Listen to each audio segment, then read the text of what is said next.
Good morning, children. Let us study a new lesson, the living organisms, characteristics and habitats.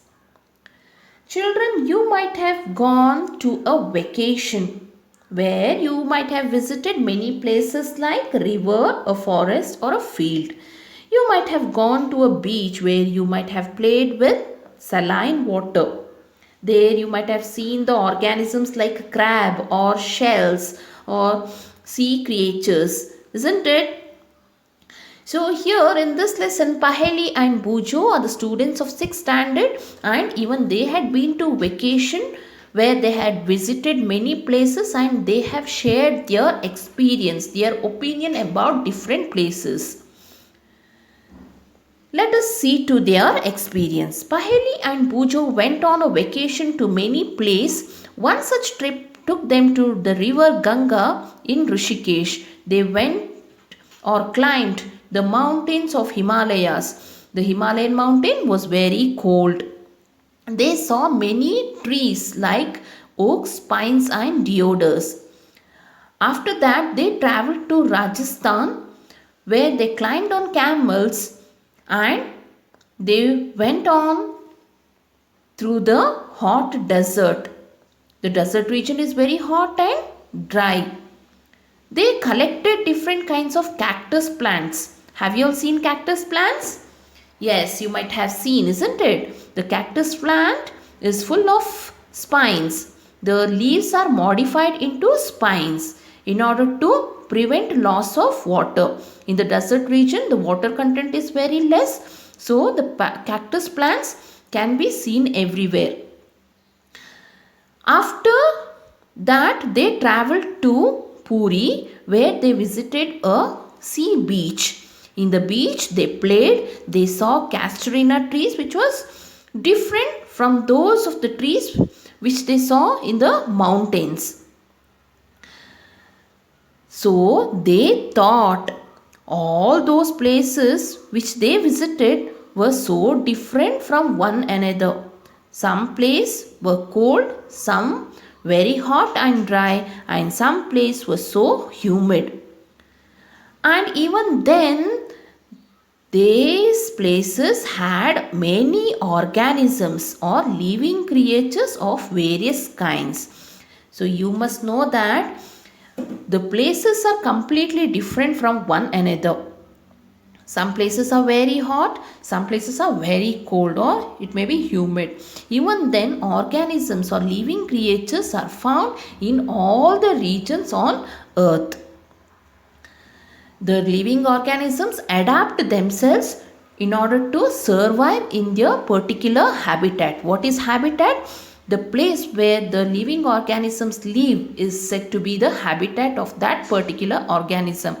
So, they adapt themselves in order to survive in their habitat. It may be the desert region, or it may be mountains, or it may be water or saline water. Can you think of a place where you cannot see any organisms? No, isn't it? Even in your cupboards, you can see cockroaches or spiders. At night, you might have seen cockroaches roaming around here and there in your house. So, there is no place where you can not see any organisms. Organisms are found everywhere.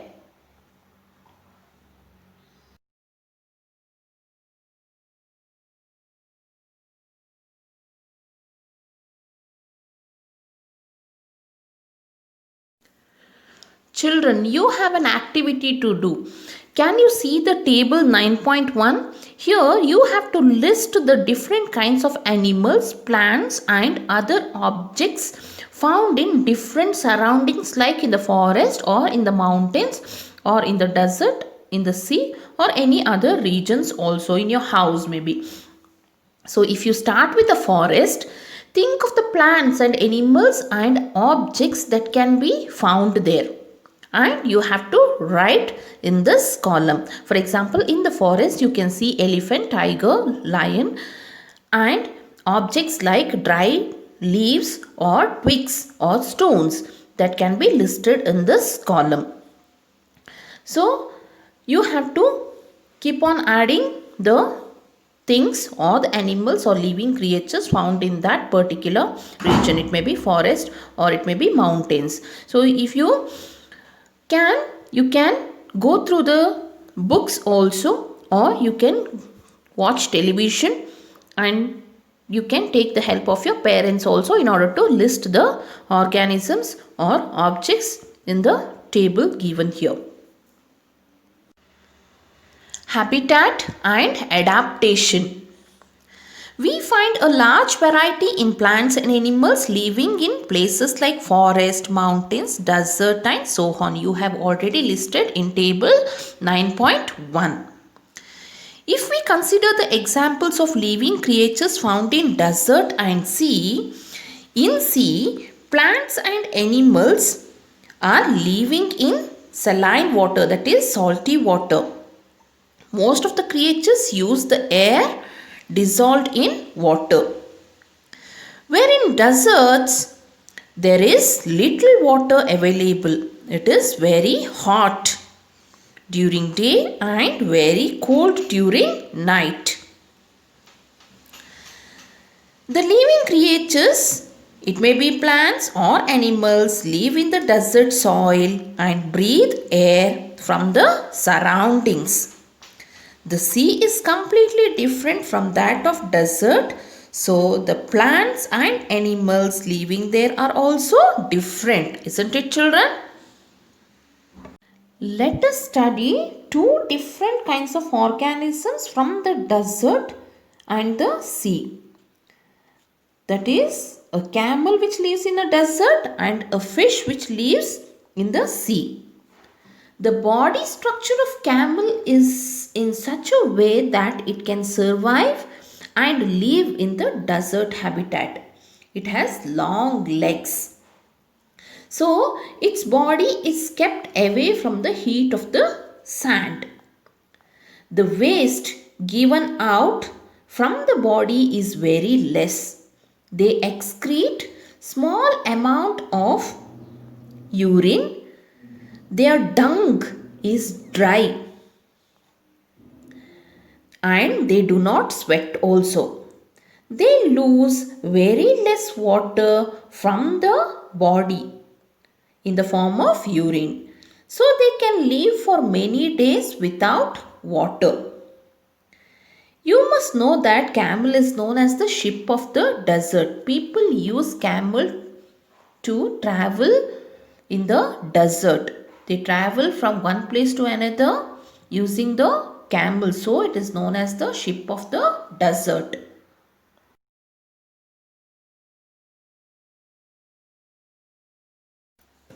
You might have visited the fish market. There you find different kinds of fish. But what is common in them? All the fish have streamlined shape. Okay?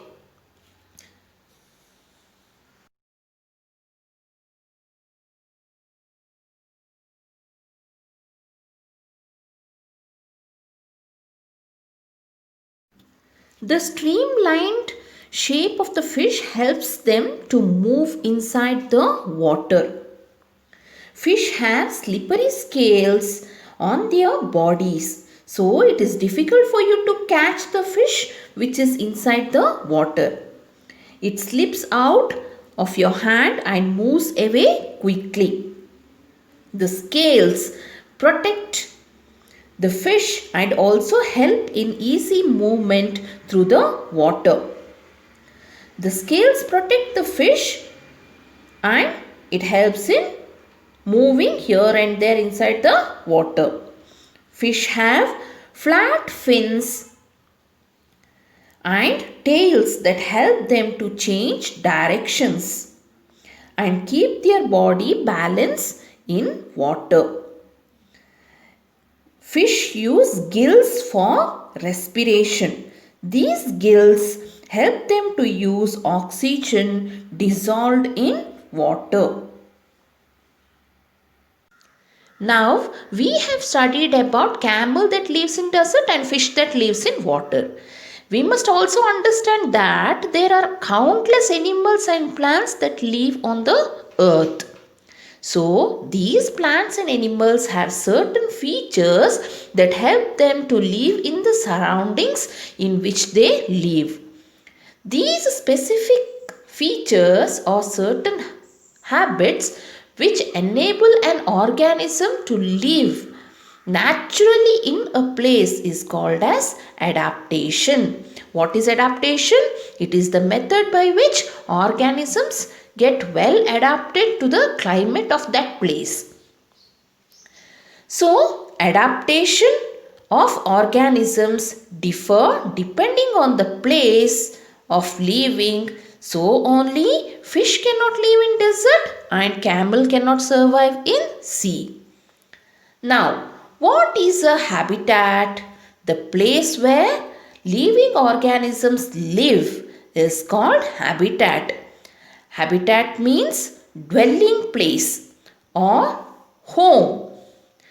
The habitat provides food, water, air, shelter, and other needs to the organisms. We already studied that several kinds of plants and animals live in the same habitat. Habitats are of two kinds, terrestrial habitat and aquatic habitat. Which are the two kinds of habitat? Terrestrial habitat and aquatic habitat. Terrestrial habitat means the plants and animals that live on land are called terrestrial habitat. Example, forest, grassland, desert, coastal and mountain regions.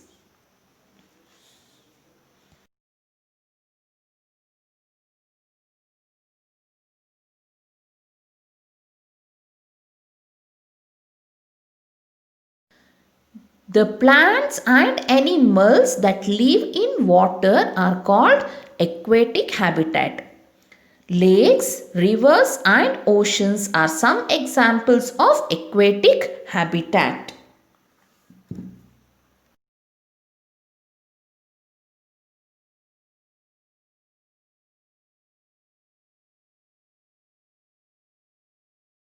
Children, in a habitat there will be both living organisms as well as non-living things.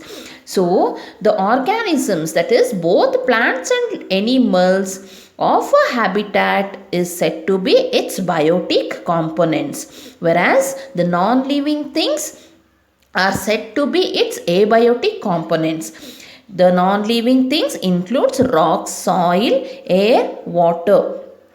So you have to understand that in a habitat there will be both biotic components as well as abiotic components. So the abiotic factors like air, water, light and heat are important for the growth of plants. In fact, abiotic factors are important for all living organisms. We find that organisms exist in cold as well as very hot climates, isn't it, children?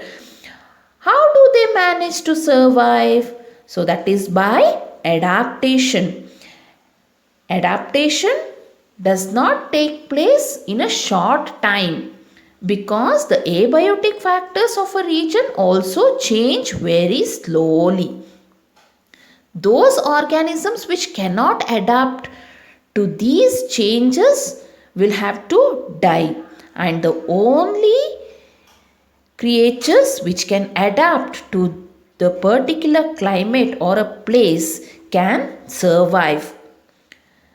Organisms adapt to different abiotic factors in different ways. So only we can see a wide variety of organisms in different habitats.